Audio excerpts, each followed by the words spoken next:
Hi, this is Peter Neligan. I recently wrote an editorial for Annals of Plastic Surgery about the future of plastic surgery. You know, when I was training, plastic surgeons did head and neck excisions as well as the reconstructions, and now, certainly in North America, plastic surgeons rarely even do the reconstructions, let alone the excisions.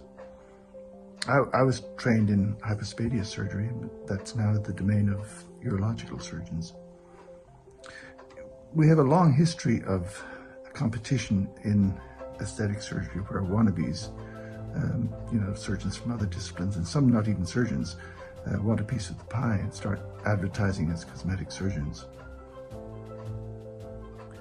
Part of our problem is that we're not the gatekeepers. When somebody has a head and neck cancer, they go see a head and neck surgeon. They don't go see a plastic surgeon. Or if they have breast cancer, they go see a breast surgeon, not a plastic surgeon. So we're dependent on those specialties to refer us those cases. However, if you look at the history of plastic surgery, it's one of innovation.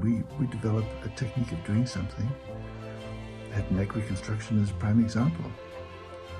And then another specialty comes and starts doing what we were doing, and eventually they take it over, and we move on to another area of specialty and innovate something else.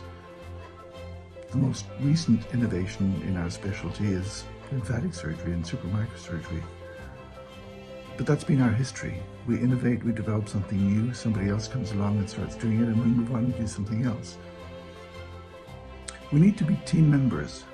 What that means is that we're not just the guy who shows up to put the expander in at the end of a mastectomy, but we're the guy who goes to the tumor board. We're the guy who's part of the team. We're the guy who participates in every aspect of that area of subspecialty. We need to be affable. Nobody wants to work with a grudge. You need to be pleasant about it. There needs to be give and take. Give and take is very important if you're working in a team. You can't be the sort of player who just keeps the ball to himself and doesn't pass it to anybody else. That's not what being a team member is.